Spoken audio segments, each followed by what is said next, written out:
Conspiracy theories have been around for what feels like forever. Some have more evidence pointing to them being true, while others are truly outlandish.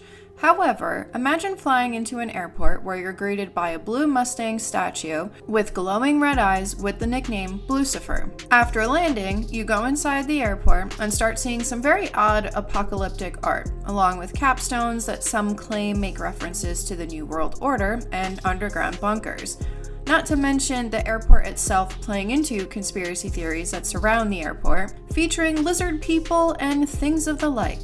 Well, all of that would be something you would see at Denver International Airport, in addition to so many more theories. Do some of these theories have some validity, or are they just that, a theory? Let's dive into Denver International Airport and all of the conspiracy theories surrounding it. Hello everyone, and welcome back to my channel, or welcome if you're new. As you could tell by the intro to this video, we are going to be discussing the many conspiracy theories that are surrounding the Denver International Airport, because I have been on a conspiracy theory kick after my last video series regarding the real life Stranger Things. So I wanted to kind of talk about this one because I've wanted to cover this topic for a while as well. So I figured since I'm already covering conspiracy theories, might as well go ahead and cover this one as well. With that said though, I do have to issue a disclaimer. So of course, all of this is based on information that I was able to find that's readily available to the public, but I'm not presenting any of this as fact. So it's really up to you to decide what you want to believe or what you want to not believe. Now that little disclaimer is out of the way, let's just go ahead and dive right in. Before we get into the conspiracy theories surrounding the Denver International Airport, I wanted to go ahead and kind of talk about the history of the airport. There's always been some kind of controversy that has surrounded the airport. Denver itself has usually had one of the more busier airports within the United States because of its location, because it's kind of in the middle of everything. But before Denver International Airport, there was Stapleton International Airport, which that airport had multiple or several, whatever you want to call it, several hubs of airlines that were there. And two of which that are prominent airlines in today's age were United Airlines and Continental Airlines. And by the 1960s, Stapleton was actually the 6th busiest airport in the country. The issue with Stapleton was they didn't have too much room to add more flights, and the runways were too close together, which unfortunately led to long delays, and this would eventually disrupt nationwide travel. If you've ever been delayed, that can be a huge issue because either it's just an inconvenience that now you have to wait for the next available flight, or that delay can be the reason you miss a connecting flight, which has actually happened to me, not in Denver, but in Atlanta. Anyway, come 1980 to 1983, the Denver Regional Council of Governments decided to find a spot to build a new airport that could have room for more flights. On the other hand, in 1983, Federico Pena was the mayor of Denver at the time and was attempting to expand Stapleton Airport onto Rocky Mountain Arsenal lands. And this plan to expand Stapleton did have support. However, people in Adams County threatened to sue over noise concerns. Editing Monica here. I just wanted to say that I had been pronouncing the former mayor's name incorrectly, and it's actually Federico Pena.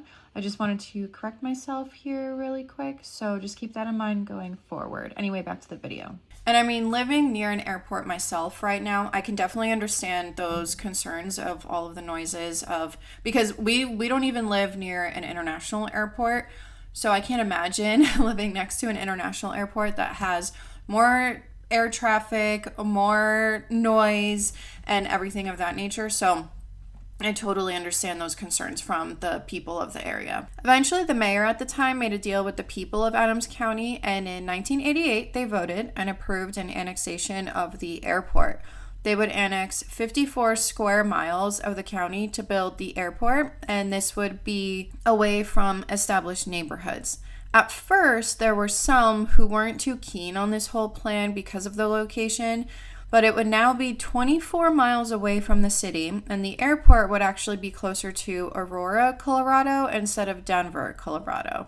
However, because the federal government knew just how important having an air hub in Denver was, the federal government gave them $500 million towards a new airport. And at the time of researching this video, which was at the beginning of January of 2025, the $500 million is equivalent to almost $1.4 billion today.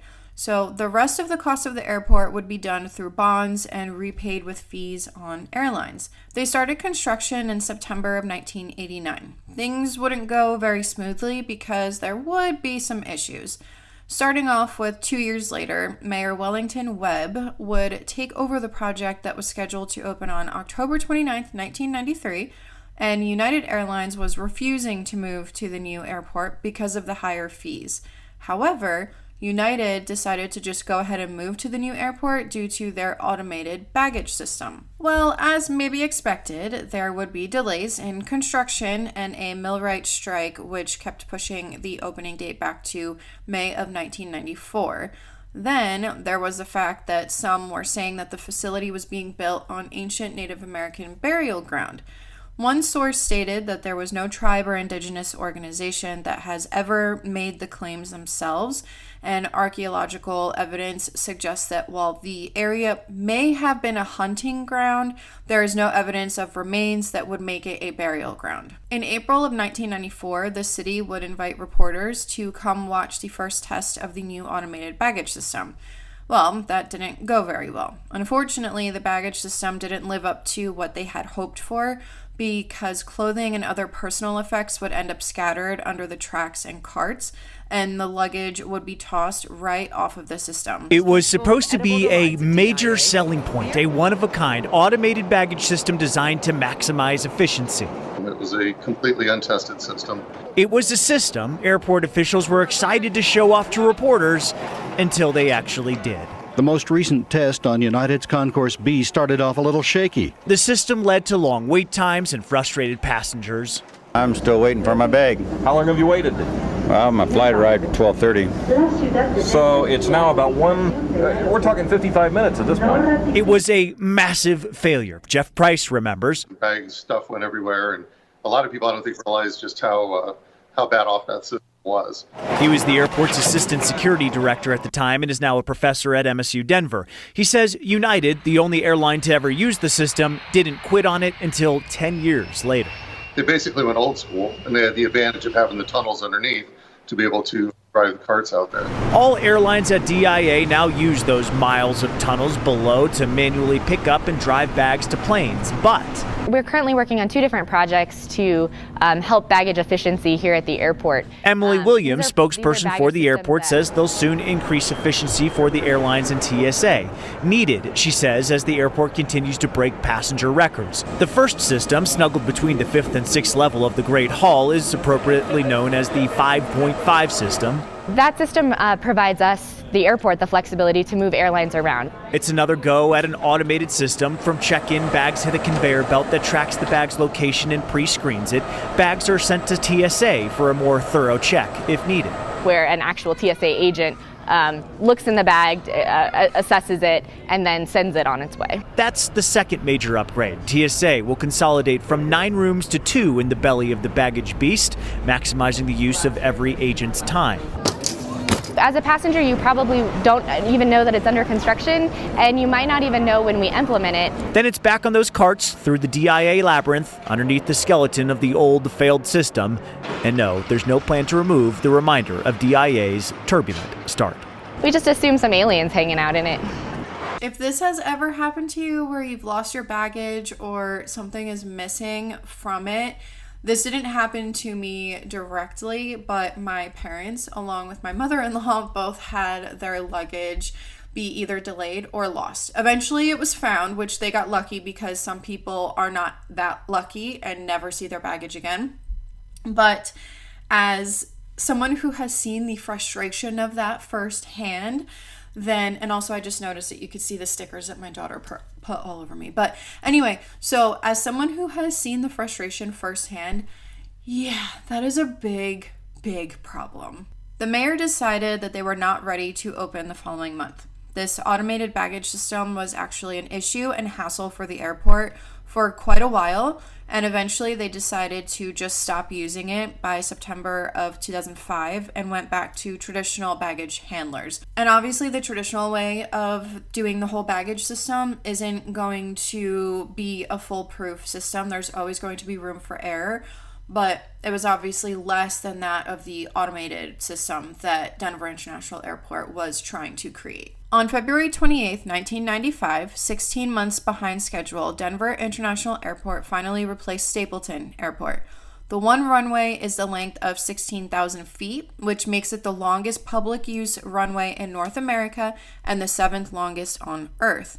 The airport itself is 25 miles from downtown Denver, which is actually 19 miles further than Stapleton. Denver International Airport services destinations throughout the Americas, Europe, and Asia, and is the 4th largest airport in the United States. Now that I've given you a little bit of background regarding the airport itself and the building of it and the issues that they had arise, let's get into the fun part of this video, I guess you could say, and that's the conspiracy theories and all of the oddities surrounding the airport.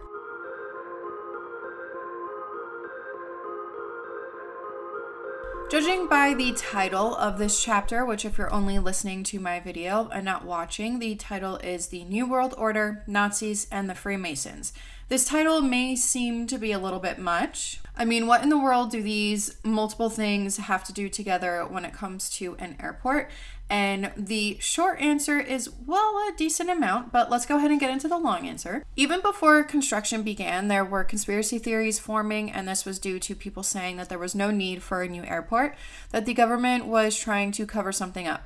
The conspiracies would only get worse after the airport was built. Before I get into the first thing, what does the map on the screen look like?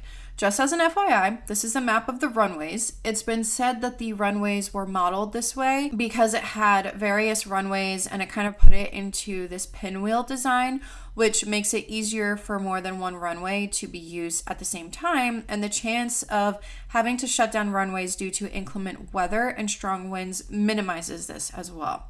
So I think that I kind of gave an explanation. I kind of gave you enough time to either pause or just go ahead and study the runway and kind of form your own opinion.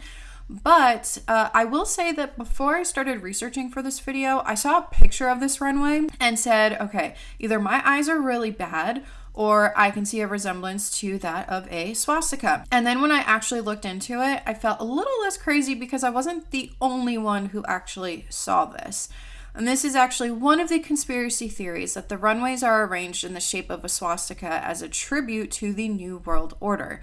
I'm sure most of you have probably heard of the New World Order or have maybe even done thorough research into it, but if you haven't, I'm going to give you a little bit of an explanation. According to Wikipedia, quote, "It's a term often used in conspiracy theories which hypothesize a secretly emerging totalitarian world government. The common theme in conspiracy theories about a new world order is that a secretive power elite with a globalist agenda is conspiring to eventually rule the world through an authoritarian one-world government which will replace sovereign nation-states and an all-encompassing propaganda whose ideology hails the establishment of the New World Order as the culmination of history's progress. Many influential historical and contemporary figures have therefore been alleged to be part of a cabal that operates through numerous front organizations to orchestrate significant political and financial events, including taking advantage of systemic crises or even causing them in order to push through controversial policies at both national and international levels as steps in an ongoing plot to achieve world domination," end quote. Now, if you take the swastika as it was used by the Nazis, you can probably understand why it would be associated with the conspiracy behind the New World Order. But how did the New World Order come about at the Denver airport? And this may be due to their dedication capstone, not only featuring the Freemasons crest, but also listing members of the New World Airport Commission. Of course, seeing the Freemasons crest was a big deal for some people as well, but according to the airport, it just shows the amount of generosity the local Masons have that crafted and laid the capstone, because that's what stonemasons do. One article states, quote, One popular theory is that the Braille tablet above the dedication stone is actually a keypad, and that if you touch the raised dots in the correct sequence, you'll be able to open the time capsule. Even some current Masons seem to buy into the myth. One airport employee says she heard reports of Masons visiting the capstone and trying to swipe their membership cards near the time capsule just in case, end quote. I think that it's just a time capsule, but it's still fun to kind of hear about these theories. And I will say that if this is all just a conspiracy theory and not in fact true, I mean, the New World Airport Commission name is definitely one that would raise eyebrows for conspiracy theorists and is just an interesting way to name a commission. You cannot tell me that the name is a bit of an odd choice, but one of the claims is that the New World Airport Commission doesn't exist and there has to be some kind of tie to the actual New World Order. However, according to Denver Public Library, quote, the very real but also quite temporary commission was formed by Charles Ansbacher, chair of the state's council on the arts and humanities. The purpose of the organization was primarily to promote and arrange the festivities for the airport's opening, and as such disbanded shortly after the airport was open for business. For the record, Mr. Ansbacher, a conductor for the Colorado Springs Symphony, named the committee for Dvorak's Symphony No. 9 in E minor, quote, from the New World, end quote, more commonly known as the New World Symphony, end quote. Also, an interesting thing is the way that the barbed wire is facing at the airport. According to one article, they state that the barbed wire is facing inward, and some suspect it will be used as a prison or concentration camp in the future, which is why the barbed wire is facing inward and not outward. These theories believe that the wire is meant to keep people in and not out. Oh, but wait, there's more. There are inscriptions on the floor in different parts of the airport, and some have said that this is some kind of secret language that's part of a secret society. However, according to the Denver Public Library, they are in the Navajo language. I won't be able to pronounce each inscription properly, so I'm going to put it all up on the screen and just tell you what they translate to in English. The first one means white metal or silver. The second one means the mountain that is white. The third one means Tallow River. The fourth one means a mountain sacred to the Navajo people, said to be the eastern boundary of the Mount Blanca or Blanca Peak. Along with these Navajo inscriptions, there is also an engraving which is a picture of a mine cart with the letters AU and AG on the floor. The mine cart is supposed to pay homage to the miners of Denver, and the AU and AG are the chemical symbols for gold and silver, which pay homage to Denver's mining history of both gold and silver. What the conspiracy is behind this particular inscription is that the AUAG refers to the Australian antigen, and this is a way that the Illuminati, reptilians, or New World Order could wipe out all of humanity. There is an actual Australian antigen, but it's been used to diagnose and treat hepatitis B and not to be released into the public to be able to control the world, and only the elites will survive it. Something that you'll hear talked about when it comes to conspiracy theories surrounding the airport is what is happening underground. There's obviously a bunch of speculation, but one claim is that there are extra runways in addition to the ones we already know of. The claim says that these secret runways are buried beneath the surface, which can extend for 4 to 5 miles each. This is so that when the time comes, these secret runways can be uncovered and massive planes that will be carrying the global elites will be able to land safely and be brought to the alleged underground bunkers. Yes, there is a conspiracy theory that says there are underground bunkers at the Denver International Airport. Quote, a variety of conspiracy sites claim that much of the chaos and turmoil during the airport's construction was actually deliberately engineered. The claim goes that by constantly altering plans, changing contractors, and shuffling around construction crews, nobody would have a clear picture of what exactly was being built. Well, nobody but the lizard people, of course. This claim is somewhat undermined by the fact that they also like to frequently cite one anonymous whistleblower who claimed to have worked on a construction crew and therefore know exactly what was being built, end quote. There are a lot of tunnels underneath the airport, but what they are officially used for are things such as maintenance or passenger baggage. But there's no evidence of any underground bunker that's equipped to handle bringing in some of the world's elites in case anything were to ever happen. What I will say in defense of conspiracy theorists is that just because there's no evidence pointing to a bunker doesn't necessarily mean one could never exist. And I only say this because I know we have places in the United States, such as directly under the White House, Raven Rock, and Mount Weather, that have these underground bunkers for the president in case of some kind of an emergency. I'm sure those bunkers existed before anyone even knew about them. And I'm sure some people were questioning whether or not the government would create a bunker. I mean, it is the president of the United States. But I'm not sure if I'm making sense here, but in my opinion, I'm not convinced that there is a bunker under the airport. However, at the same time, I also wouldn't be surprised if one did exist. And also, in addition to all of that, you can't tell me that there aren't underground bunkers for some of the world's elites or some kind of a safe room or something like that. And if you're going to create something like that, you're going to create it in a place where nobody would even think to look, or you would create it in secrecy and all of that. So, which I think that that's kind of common sense. But I do think that there are either safe houses or underground bunkers for the world's elites that we probably don't know about and maybe will never know about. What I've read about these supposed underground bunkers is that while there are a lot of tunnels underneath the airport and are sometimes described as an underground facility, but a facility the size of the airport usually requires some type of tunnels for maintenance and for passenger baggage. Another conspiracy is that these supposed underground bunkers are not necessarily just for the elites to be able to survive, but also to imprison people who go against the government or the elites that would be a big threat. And to be completely honest, like I've already said so many times, that there's no evidence pointing to there being underground bunkers at the airport. I do also believe that in some of these underground bunkers, they probably have some type of system set up where maybe they do have some kind of a small prison.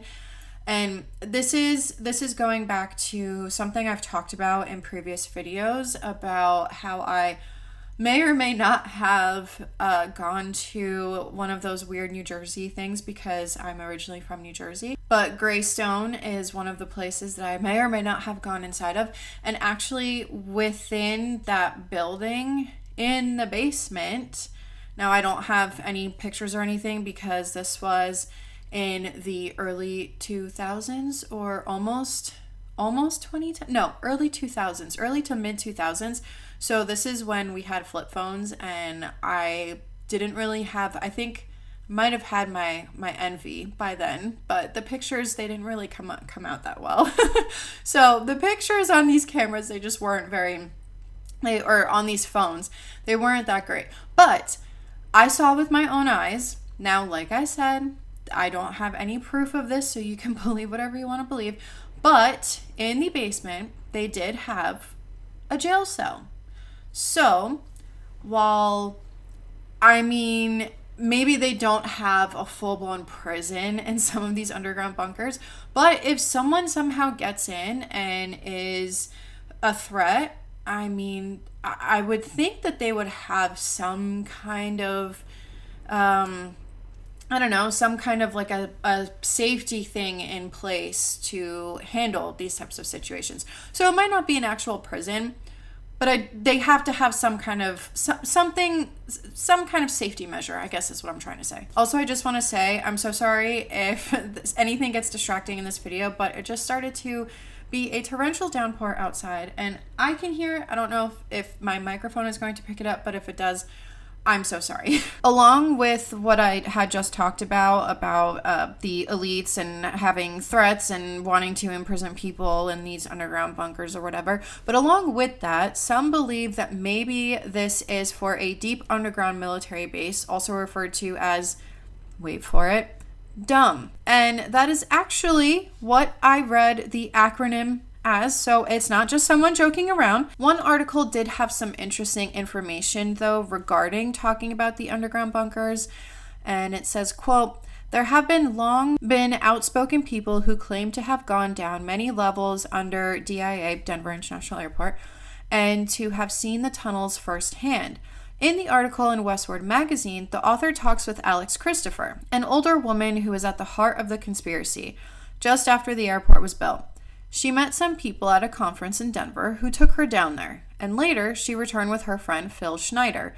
After that, Schneider turned up dead of an apparent suicide. Fellow theorists are skeptical about that and consider it more of an assassination. Christopher went silent after that, but has recently been working on a new film. Also, while the airport was being built, 5 buildings were built below, but for some reason needed to be abandoned. Instead of destroying them, another infrastructure was built on top, leading many to wonder just what might be going on in those buildings underneath the ground level." End quote.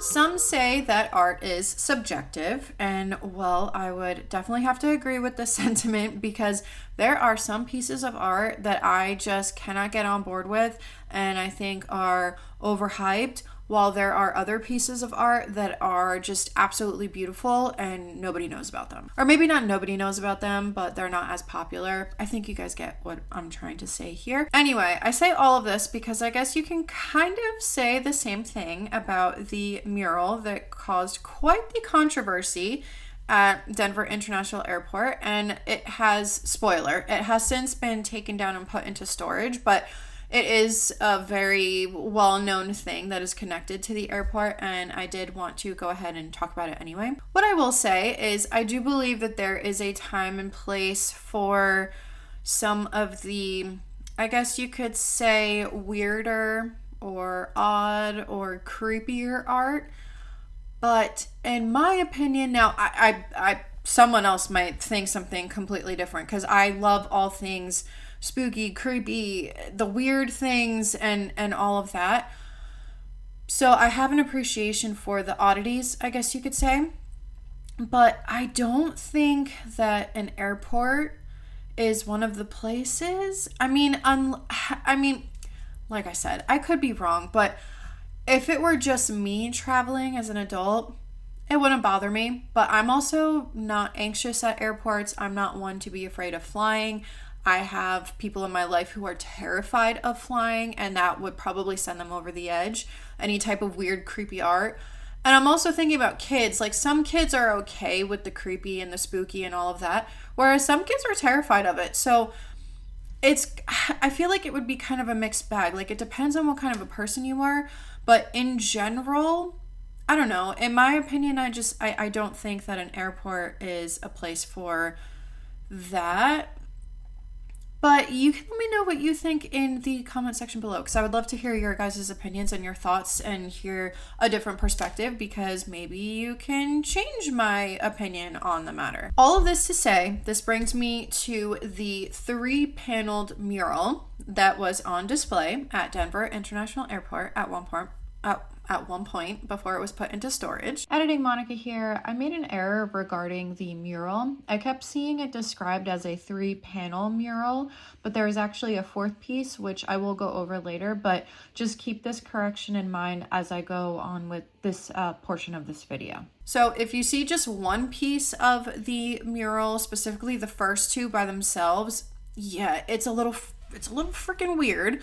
If you don't connect it to the final painting or the final part of the mural. The artist's name is Leo Tanguma, and the 3-paneled mural is titled, quote, "Children of the World Dream of Peace," end quote. The first panel has sparked debate on whether or not this image foretells the one world government and how this shows a fascistic future where the New World Order has taken over and most of the population has been wiped out and they rule with an iron fist with whoever is left over. However, the first panel is supposed to signify, quote, "the horrors of war with grieving parental figures, bombed out buildings, and children sleeping in the rubble. The dominant central figure is a faceless soldier impaling a dove representing peace on the point of their sword, end quote. The one thing about this mural is that the soldier looks to be that of a possible Nazi with a gas mask, but why is he holding up this sword, which actually this sword is a scimitar? But if we move on to the second panel of the mural, it shows some more disturbing images. This panel is supposed to show the disasters that will be brought on by climate change. There are dead animals throughout the painting, and there are the bodies of a woman and a child who are in coffins, and this is supposed to signify that humans are not immune to what is happening to the ecosystem. The third and final panel is supposed to be the piece that shows signs of hope and optimism for the future. There are people of all races and nationalities embracing one another and just being overall happy. Quote, "Weapons of war are bundled in nationalistic flags, with children bearing them forward to be beaten into plowshares. A broken statue of the soldier from the first panel lies buried and forgotten," end quote. Now, if you put all three pieces of the mural together, it's supposed to mean that humanity is moving past its aggressive tendencies and how we can defeat the ecological challenges around us, and it's a sign of hope for the future. This mural was on display at the Jepson terminal. However, in 2018, in preparation for a large-scale remodel, the mural was removed and put into storage.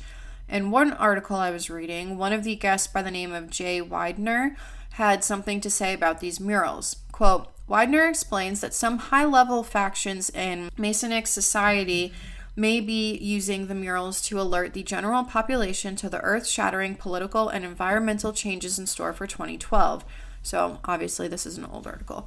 Either that or those factions are amazingly arrogant. Because for Widener and the other conspiracy experts, the symbolism is as explicit as a manifesto. One mural features 3 women in coffins surrounded by endangered animals, including a bird named after a Mayan god in a glass cage, an extinction message," Widener says. The next panel shows children of the world gathered around a gigantic psychedelic plant of some kind, and they're all extolling that all the races are going to live together in a world of peace, end quote. In other words, it's kind of like one world government bylaws. Now, what I will say is, obviously the article is a little bit older because of the 2012 bit, and I do remember back in 2012 when there was like a big scare that the apocalypse was coming. I remember I was working at a shoe store at the time. I was a manager of a shoe store, and at the time, Britney Spears' song was constantly playing on repeat on the radio, the Until the World Ends song. So, yeah, that was quite a time. But so even though this is an older article, because all of this was going on in the past, I do have to bring it up. So while a lot of this stuff has probably been debunked by now and a lot of people have talked about it and stuff, I still do have to add the sentiments of the past. Since the artist wasn't told what to paint and was given the freedom to do whatever he wanted to, I don't think this is part of some conspiracy. While I do think this particular mural was a bit of an odd choice for an airport, I can still appreciate the mural and the message that the artist was trying to get across, especially with how the world is today.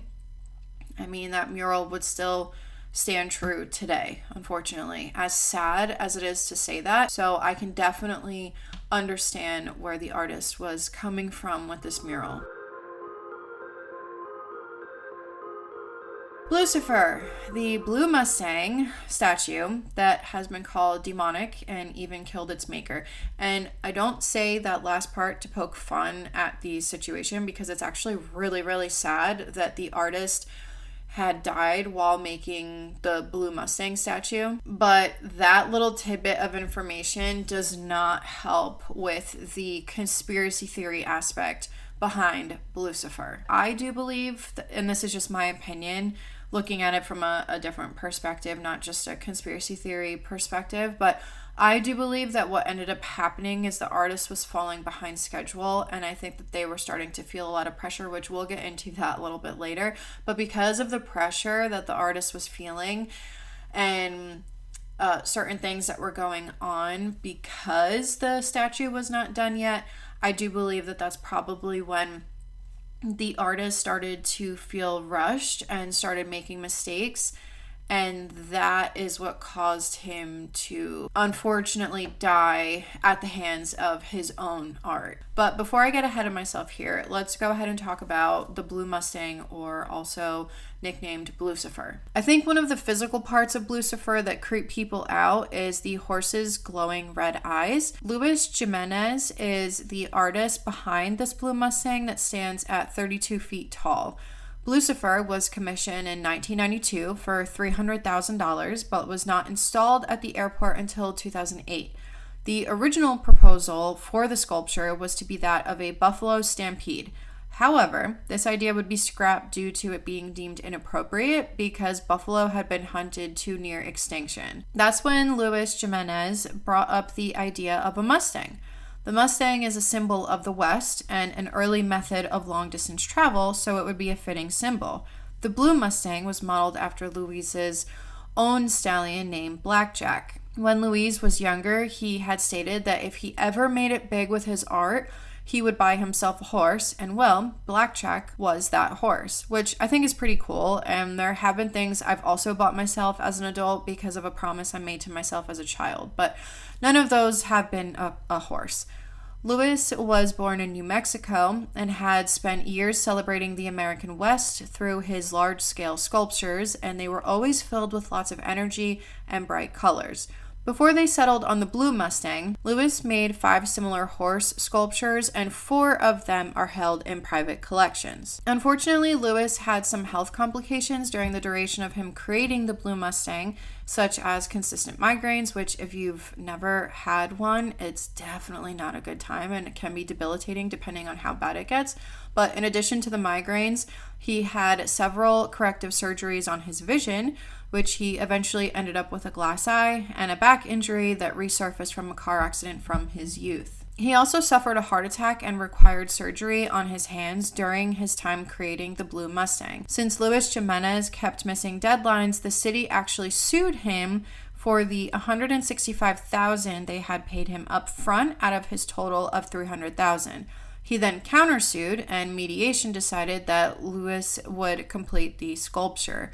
In 2006, at the age of 65, he would be killed after one of the 3 sections of the sculpture came loose and it pinned him against a steel support beam, eventually severing an artery in his leg. Luis Jimenez was pronounced dead on arrival at the Lincoln County Medical Center in southern New Mexico. Before his death, he did declare that the painting of the head was complete, and his friends and family weren't sure whether to leave the sculpture incomplete, destroy it, or complete it for him. And obviously, they decided to complete it for him. They did also ask painters Camilo Nunez and Richard Lovato to help finish the sculpture. It would be sent off to California for assembly and then shipped to Denver. The completed Blue Mustang would be revealed at the airport on February 11, 2008. Let's chat a little bit about the sculpture and its red eyes, because those glowing red eyes are what have people creeped out, which, I mean, choosing red glowing eyes is definitely a choice. But the red eyes were actually a tribute to Luis's father, who owned and operated a neon sign shop where he actually learned how to weld and paint. Luis's wife had also told a story that Luis told her about how one time he had heard a noise late at night and he had been startled by a pair of glowing red eyes to be exact, in his living room, where he would realize that the glowing red eyes were actually that of his own horse, Blackjack, who had somehow gotten into the house. His wife has speculated that, quote, he chose the red eyes to illustrate the point that sometimes things can seem frightening simply because they're unfamiliar or unsuspected, end quote. I haven't mentioned this yet either, but while Blackjack was the model for the sculpture, the blue color of the horse was chosen because the horse was a blue roan Appaloosa. This breed of horse has a mix of black and white hairs, which give it that blue tint. So I can definitely understand where they were coming from with the blue color, but I can, at first when I saw the statue, I was also kind of taken aback by the red eyes. But when I started researching it, and when the artist's wife had come out and said that quote that I had just said, yeah, if that's where his mind was going, and if that's where kind of like his artistic I mean, what would you call that? If that's kind of like the artistic route that he was going, yeah, I can definitely understand, and I think that that's a good sentiment to have. Every single time that I would write more in this script, I just kept thinking in my head, but wait, there's more, because there is more. And that's because now we're going to go ahead and talk a little bit more about the art that's at the airport, or that was at the airport, because part of this section, one of the things is no longer there. But anyway, let's just get into it. There was yet another sculpture that was outside that sparked some controversy outside of the airport, but that was a 22-foot sculpture of Anubis, which, if you don't know, is the ancient Egyptian god of death. This sculpture came about in June of 2010, and this was because it was part of an advertising campaign for the Denver Art Museum that was a traveling King Tut exhibit. Anubis was on display at the airport from June 2010 to January 2011. Once the exhibit had left town, so did the Anubis sculpture. So there really isn't too much to the Anubis sculpture, but of course, due to all of the other things going on at the airport, this didn't really help the people talking about conspiracy theories. In addition to Anubis, there were some gargoyles at the airport as well, and they were named Notre Denver. They are located in 2 of the baggage claim areas, and they sit perched inside of a Samsonite suitcase, which is a nod to the Samsonite factory that operated in Denver until it closed in 2011. Quote, "The design of the gargoyles was inspired by those on the Notre Dame Cathedral, as might be deduced from the title of the piece. As with the gargoyles of Notre Dame and many other examples of Gothic architecture, the idea is that the creature protects all they oversee.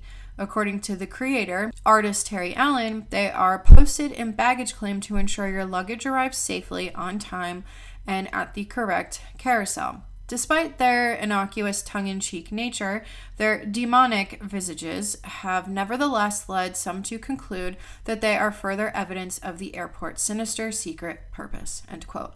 There was a talking gargoyle at the airport at one point as well.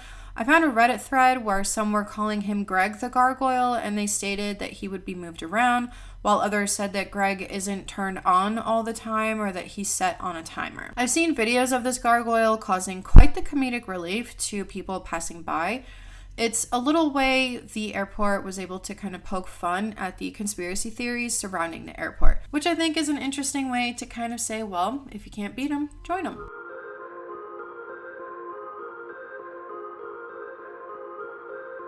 I think that this topic was very interesting to research, and do I believe these theories? I mean, a lot of them can be easily explained or debunked, so I'm more leaning towards no. But as I said in my last video about the real life Stranger Things, MK Ultra was a real thing that happened, and so if something that is that of nightmare fuel can happen, then I mean, a lot of things are possible. So I'm not saying that it's impossible that some of these theories, maybe they're not as intense as some people are making them out to be, but I can appreciate people kind of looking into things a little bit more, not just looking at what's on the surface. But I mean, I don't know, the theories that were discussed today, I don't think that they are at the Denver International Airport, but if we're talking about things such as underground bunkers for global elites and stuff, I do think that those definitely exist. Maybe not under Denver International Airport, but in other parts of the world, sure, because we do have underground bunkers that are like a safe house that we bring the President of the United States to when something's going on. So I'm not saying that these things don't necessarily exist, because I do think some of these things do exist. And I'm sure that a lot of the things we don't know about and we'll never know about. Now, do I think that there are lizard people and things of that nature? No. I don't think so. But if someone wants to go ahead and believe that these things are real or that they're happening, I mean, believing it doesn't affect me or my life at all. You can believe whatever you want to believe. That brings me to the end of this video. You let me know what your thoughts are below. Thank you so much if you have watched up to this point. Thank you so much for watching. Make sure to subscribe if you want to see more videos from me. I kind of make videos about whatever I feel like, because I've made videos about conspiracy theories, but then I've also made videos about unethical companies and cults, and it's just kind of all over the place. So I just kind of talk about whatever I feel like talking about at that point in time. So if you like, I guess, deep dives into random topics, and go ahead and subscribe. I would obviously appreciate it, but it's not needed. And if you like this video, make sure you liked it. And yeah, that's it. This is Monica reporting to you live from a highway. Bye.